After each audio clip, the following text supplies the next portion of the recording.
Hello everyone, আসসালামু আলাইকুম। সবাই কেমন আছেন? অনেক দিন পর একটা ভিডিও নিয়ে আসলাম, তাও ছাদের ভিডিও। বাইরে কোনো যাওয়া হয় না, এখন বৃষ্টির সময় যেহেতু।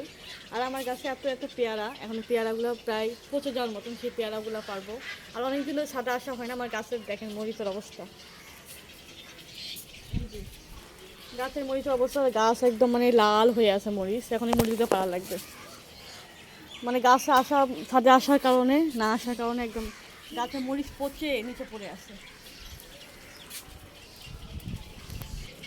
এই যে আমার মরিচের অবস্থা, এই যে দেখেন পচে গেছে, পচে একদম নিচে পড়ে আছে এগুলো মরিচ।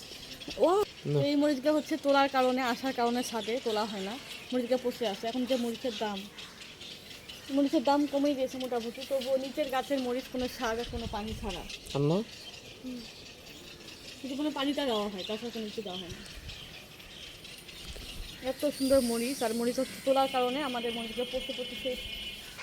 এই যে আমার মরিচ তোলা কমপ্লিট। এখন হচ্ছে আমি পেয়ারা পারো, পেয়ারা অবস্থা দেখাবো দাঁড়ান। পেয়ারার অবস্থা একদমই খারাপ, আমার পেয়ারাগুলো একদম পচে শেষ। এখানকার দুটা পেয়ারা খালি ভালো আছে, তাছাড়া সবগুলো পেয়ারা পচে শেষ হয়েছে। এই পেয়ারাটা তোলো না, এখন তোলা যাবে না, আর একটু নরম হোক, নরম হলে খাওয়া যাবে। না। ওপরে পেয়ারাগুলো পাড়া লাগবে, যেগুলো একদম পচে গেছে, কিন্তু ভিতরে ভালো আছে।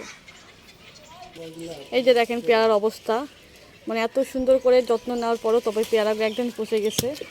তবু খাওয়া যাবে, কেটে কুটে খাওয়া যাবে, গাছের যেহেতু পেয়ারা, ভিতরে ভালো আছে। সবগুলো পেয়ারার একই অবস্থা, জানি না কী জন্য। এই যে পিঁপড়ার কারণে মনে হয়, এত পিঁপড়া। এই যে আমার পেয়ারা পাড়া কমপ্লিট। পেয়ারা একটুও ভালো না, সব পেয়ারা পাড়া কমপ্লিট। অনেকগুলো কেটে খাওয়া লাগবে, যেহেতু গাছের পেয়ারা, আর গাছের পেয়ারা অনেক বেশি মজা। তো এই ছিল আমার ভিডিও আজকে। সবাই ভালো থাকবেন, সুস্থ থাকবেন, আল্লাহ হাফেজ।